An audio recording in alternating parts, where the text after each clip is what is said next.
Thanks for clicking. My name is Mark Mitchell. I'm a mortgage broker here in London, Ontario. The stock market suffered major losses on Friday as news that a new variant of COVID, Omicron, had been identified.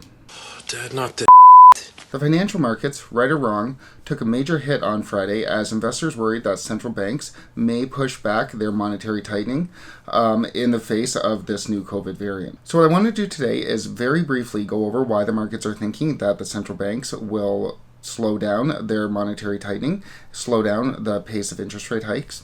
And then I want to go over why there might be something else at work here, as I think the central banks might actually use this as an excuse to slow down that tightening. And then I want to go over what to look for next, as we should have an update on this in the next couple days, couple weeks ahead, as more and more news, more and more investigations come out about this virus and about the central bank's response. We also have a new month starting on Wednesday, and with the new month comes more real estate data from the month of November. I am expecting that the Canadian real estate market went up in November as buyers rushed in to get into the market before the interest rate hikes. Click like and subscribe to get those updates, but for now, let's get into the markets.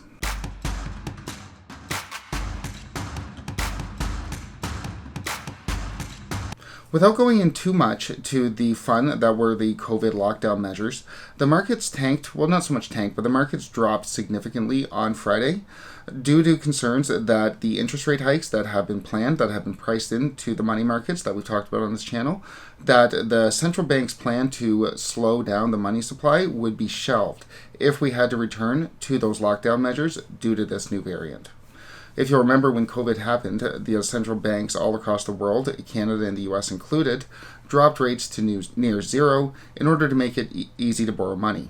News recently that inflation has skyrocketed and is expected to continue to go up has really forced the central bank's hands, and everybody has been predicting that interest rates are going to go up sooner rather than later. Many predicting that March or April, the Bank of Canada will be raising interest rates. With all of that said, I think that there's something else at play here, and I think that the markets are worried that the central banks will use Omicron as an excuse not to tighten their monetary policy, not to turn off the money printers. There's been a lot of news out lately about what the effects are going to be once the central banks do start to raise interest rates. There was a poll out just last week showing that almost 30% of Canadians didn't know what was going to happen to their mortgage once those rate hikes started to kick in. And that's extremely concerning, as that's almost a third of our mortgage holders weren't sure how interest rates would affect their mortgage.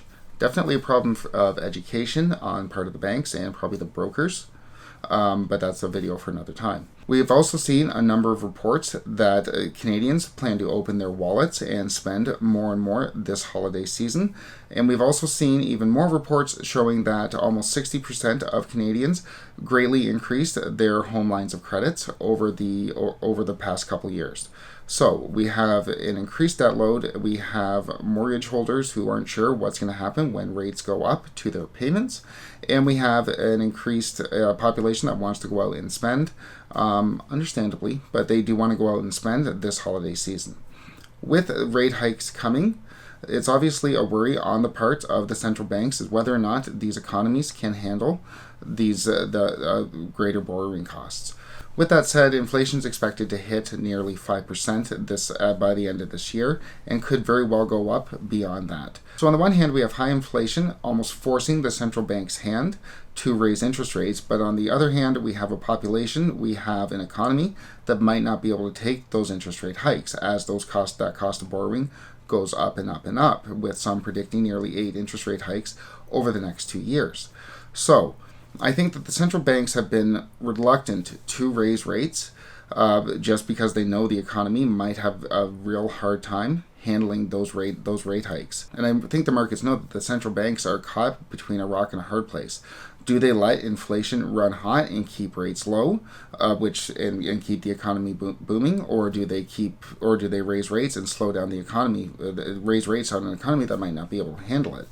Well, if Omicron does come to fruition, then that just gives them the perfect excuse not to raise rates, not to tighten monetary policy, and I think that's what the markets are really worried about. That it's going to be used as an excuse to kind of kick the can down the road, to avoid making the hard decisions, whether or not we tackle inflation or we hurt the economy. And I think that's really what the markets are worried about.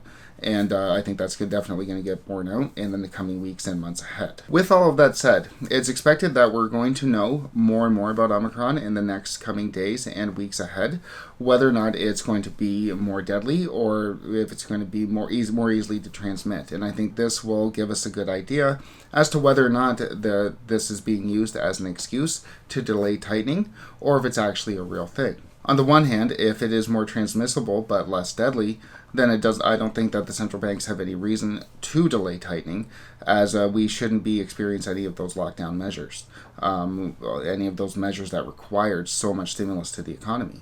But we definitely could see these low interest rates continue if more lockdown measures are needed. So I think what we really want to look for is what the data tells us on this Omicron virus over the next coming days and weeks, as it's investigated more, both for its transmission rate and its death rate.